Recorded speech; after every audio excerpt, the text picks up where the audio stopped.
Good afternoon, ladies and gentlemen, and welcome to the 2013 Long Finance Spring Conference. Since Long Finance and the London Accord began back in 2005, we've had over 200 events, all free to the public, but the spring and autumn conferences are special as we meet in a large group for half a day and explore one topic in particular. And these conferences especially try to meet two of our four objectives: to expand frontiers and build a sense of community. I actually worked on strategic planning in this building back in the 1980s when it was the General Post Office. So I would like to open with a thanks to Matt Hale, Kagan Lovely, and Maureen Murphy, and their colleagues at the Bank of America Merrill Lynch for hosting our conference a third time here in these now much lovelier premises. I'd also like to take this opportunity to thank our other sponsors, the Gresham College and the City of London Corporation, whose generosity we also appreciate.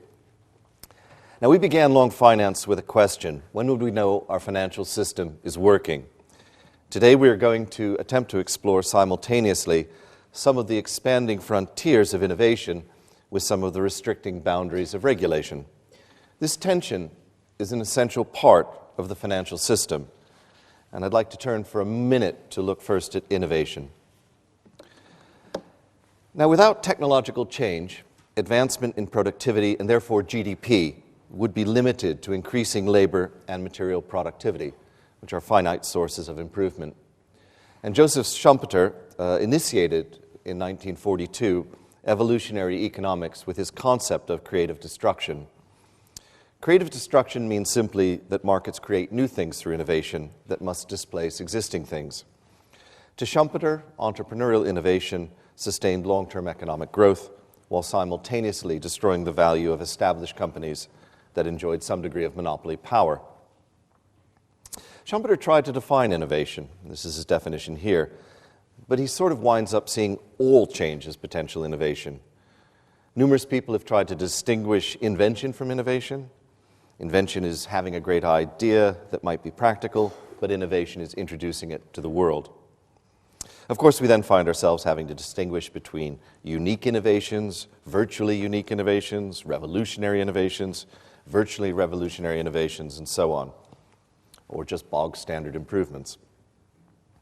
As Oscar Wilde said, imagination is imitative. The real innovation lies in criticism, and that execution matters more than invention. Now, for OECD statisticians, nothing is an innovation until people buy it.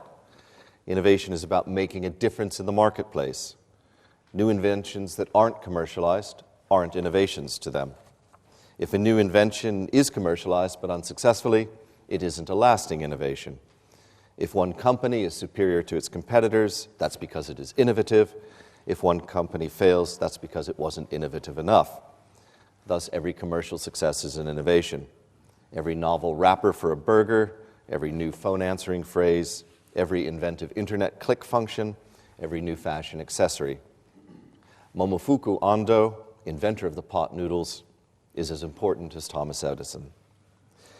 So this conflation of innovation with success is especially surprising, as it's long been recognized that failure is an important part of learning and innovating. George Chapman, back in the 16th century, said that pure innovation is more gross than error. And in the past century, it was Woody Allen who quipped, "If you're not failing every now and again, it's a sign you're not doing anything very innovative." Another question of interest came up in preparing for today amongst the speakers. Can we distinguish good financial innovation from bad? I wonder if bad financial innovation can be spotted when people make money far too easily. CDOs, payment protection insurance, endowment mortgages, perhaps. We also look to where is the fountain of innovation.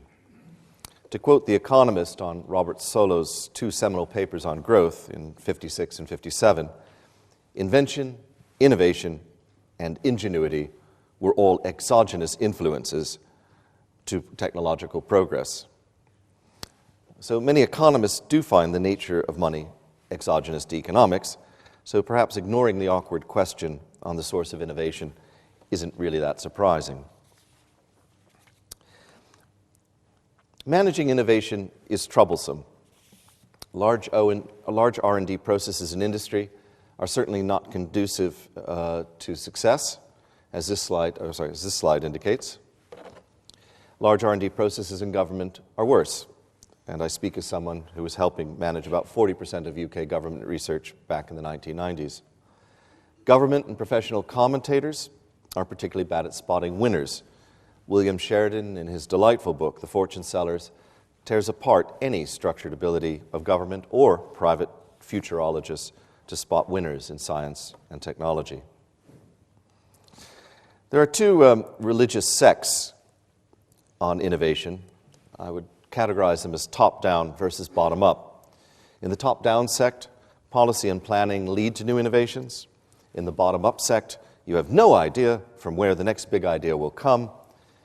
But large organizations are not good at innovation of the top-down variety because it means that they actually have to manage processes that are revolutionary, while bottom-up innovation means headquarters has no idea from which wild quarter the next big innovation will arrive, which is a very uncomfortable situation.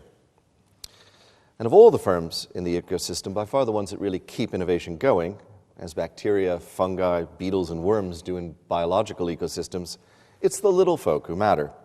But governments are particularly bad at dealing with lots of little firms when they think one big champion will do.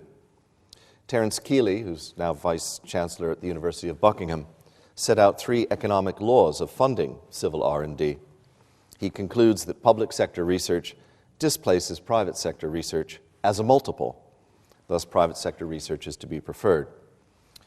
The paucity of government funding historically for financial R&D until very recently might be why finance has been so innovative, and also why financial R&D expenditure statistics are so small it doesn't get recorded for tax purposes. Some of the recent government interest in financial R&D, I might note the Technology Strategy Board, may well take our industry down the same policy route that led to defunct electronics, computing, and aerospace industries in the UK. Let's turn to regulation. Standards and regulation play an enormous role in innovation. This diagram's vertical axis represents vertical product differentiation, i.e. the higher up the diagram, the greater the performance or functionality. The horizontal axis represents horizontal differentiation, so points along a horizontal line in this diagram represent products of different design and configuration, but roughly comparable functionality. And product and service innovations can fill this space. Starting at point A on the top left, a big innovation opens up a new area of technological space, so new and revolutionary that people can only find horizontal differentiation for the moment. In B, 2 subsequent innovations, drawing on the basic standard, develop in 2 orthogonal directions. In C, each of these innovations spawns 2 further ones. The forces of product innovation build this rich canopy of competing products and services of differing technological characteristics, which you can see in D.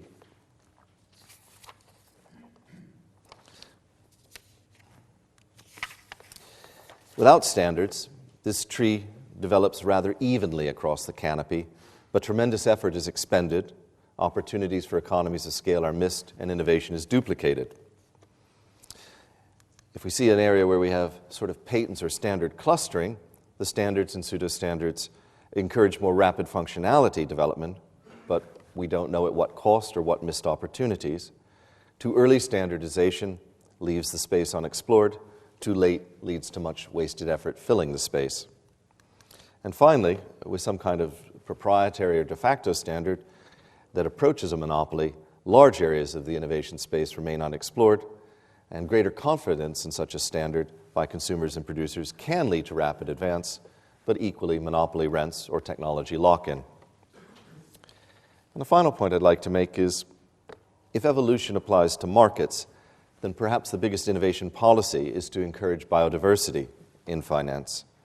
Now, biodiversity here means not leaping too early with standards and regulations. It means lowering risk and increasing reward for entrepreneurs. Improved biodiversity also means improved infrastructure quality, for example, through universally improved education. Most importantly, though, biodiversity means encouraging competition so that one type of firm does not unnaturally predominate.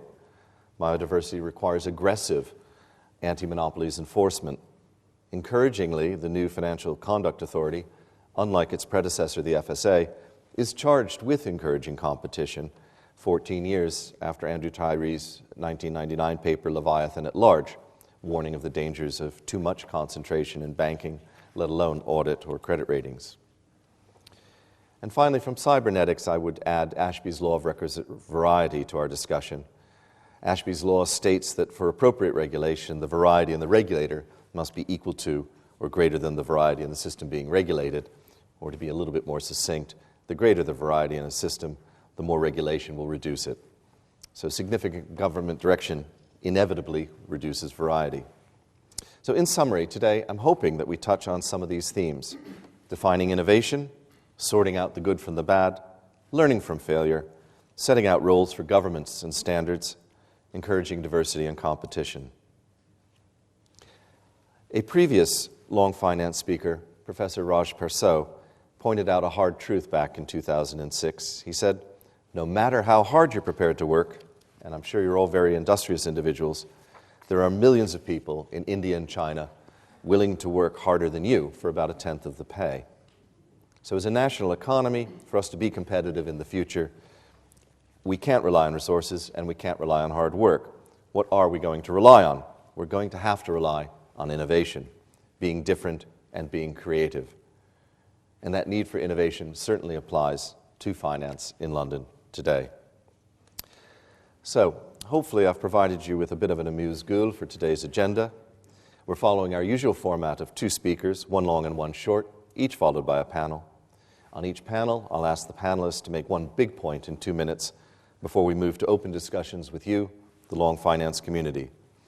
You already have information on the speakers, so with no further ado, I'd like to ask our keynote speaker, Professor Thurston Beck, who has come over from Tilburg today to address us and challenge our panel on financial innovation, the bright and dark sides.